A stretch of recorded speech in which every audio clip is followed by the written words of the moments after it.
So let's take a look at your market news now. Asian markets were mixed today, although sentiment is more subdued as concerns grow about the fruitfulness of the forthcoming US-China trade talks. This after the United States blacklisted Chinese tech companies, with China promising to respond.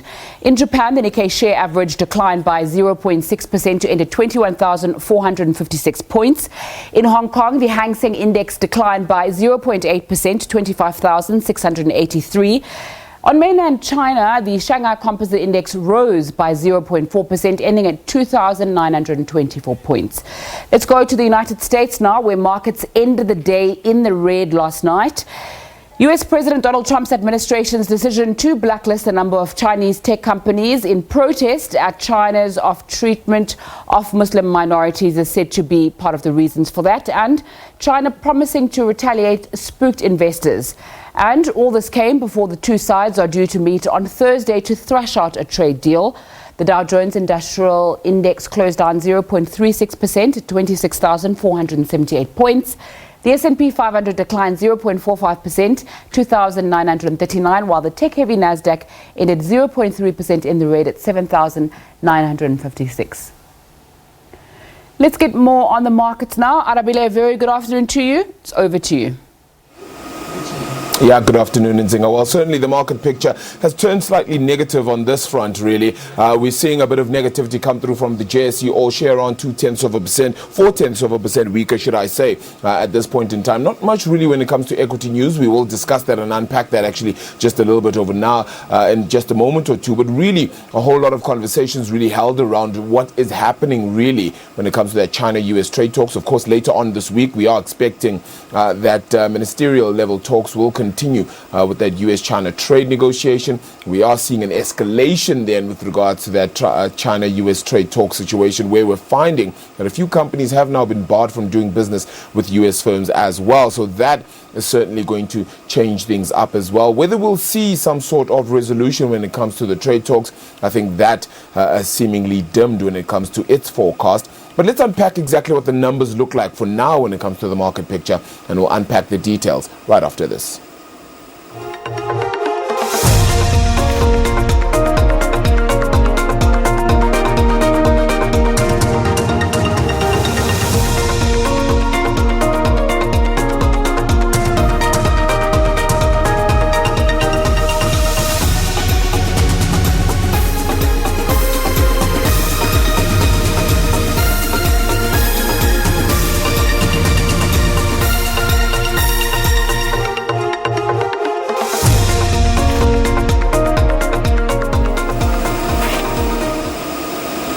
Well, a much better picture then for South Africa's currency then at 15 Rand 14 against that US dollar. So that state of green certainly helping for now. Whether we can obviously hit 15 Rand again and perhaps head lower is perhaps the question in mind. But for now, let's chat to Viv Governor from Rentos as we unpack this market picture. Viv, thank you so much for the time. A bit of negativity then for the overall share market.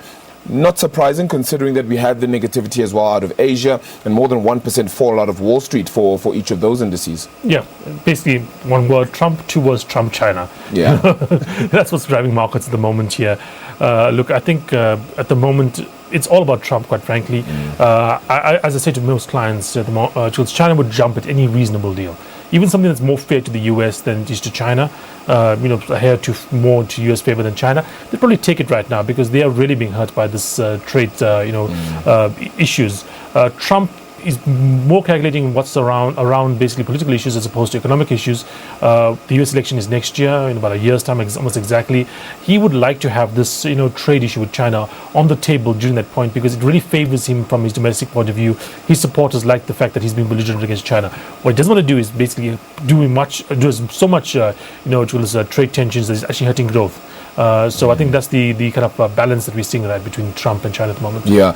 Does he get to balance all of that, though? And I only ask because he's now gone out and decided he's going to ban a few more companies. And yes, it's on the, weirdly enough, on how China has mistreated Muslim minorities.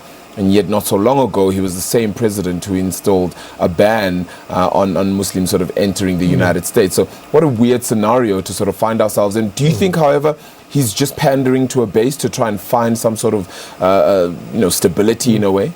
Look, I mean, first you must mention the point. I mean, a ban from Muslim travel to Muslim countries is a very different thing than putting over 1 million people in re-education camps. Yeah. Which is what the Chinese have done. They've moved.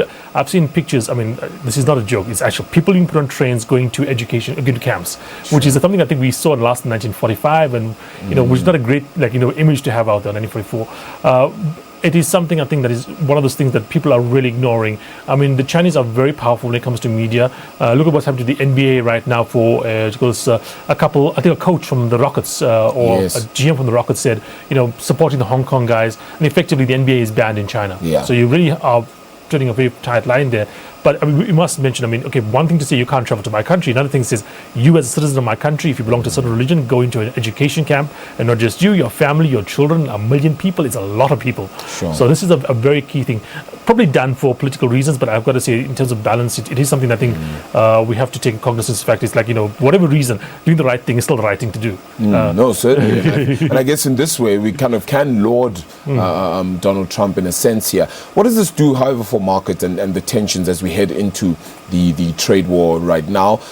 As you said, perhaps two different issues when it comes to the situation with the Muslim minorities in China and the trade war its actual self. But surely this still does heighten tension somewhat. It does. Look, I mean, the Chinese are trying to hit back in strange ways, like banning the NBA because of the stuff here. They're trying to throw themselves around. There's actually a South Park episode, the cartoon, that basically mentioned the fact that the American companies are bending over backwards to avoid criticizing China. Oh, wow. And actually, the South Park got banned in China after that this week. So it's this to and fro happening right now. The Chinese are still not big enough to actually really compete one-on-one with the Americans, but they do have a bit more concentration in terms of their power. So they might be able to swing a few blows, specifically against specific states that support the Republicans and so on.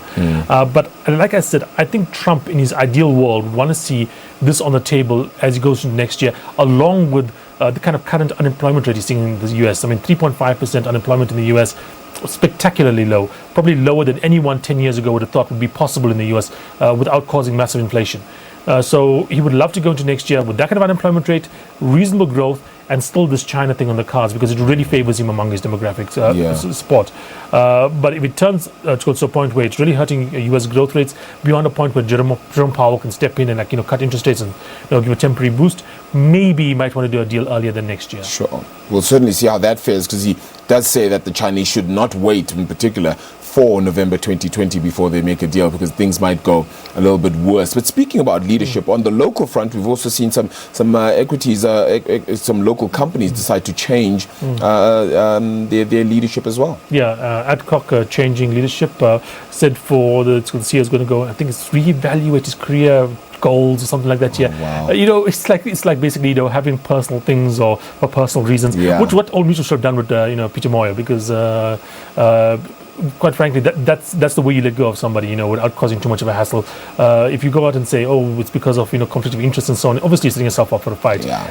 What happened here really is Adcock swinging into a loss, doing quite badly in the environment at the moment. The turnaround hasn't been working out, and probably there was some bit of pressure to find somebody that might do something a bit better.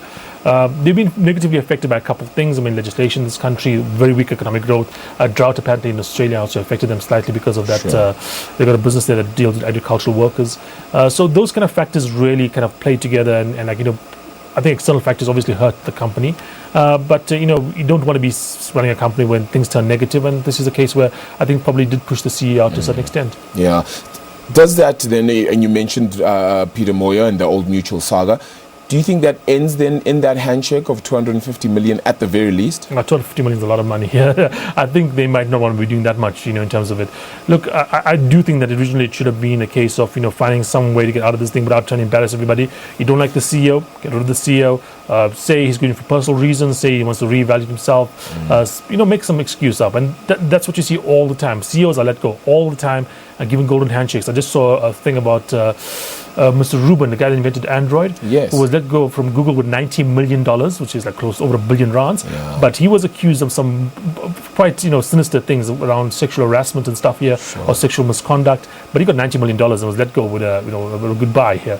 Mr. Moyer hasn't done, I think, anything quite as nefarious in that part, what I mean, or odorous in that part. But you do tend to find that even when there's issues, you do tend to find globally they let people go, with these kind of almost cover stories, you know what I mean? The fact that Old Mutual took this path may have been one of the reasons that they're in such trouble at the moment. Yeah. Well, Viv, thank you so much for the time. Really appreciate it. Viv Govender there from Ranswers helping us unpack that market picture a whole lot more. Well, just getting sentiment then out of Renaissance Capital, their global chief economist saying that South Africa may indeed be headed for junk status when it comes to the downgrade saga as Moody's prepares then to perhaps issue out its recommendation for South Africa when it comes to the credit rating that is scheduled for November the 1st. However, let's remember that earlier on, when Moody's held its conference here in South Africa, they said, well, the risk of seeing South Africa get downgraded is low. Doesn't necessarily mean it won't happen, but we may instead see a bit of a change there when it comes to the outlook, which may move from stable to negative. But we'll see how all of that fares, and hopefully we'll get a clear answer then from Moody's come November the 1st. For now, however, that is where the buck stops, right here from the Johannesburg Stock Exchange. It's back to my colleague Nzinga right after the short break. Do stay tuned. This is SABC News.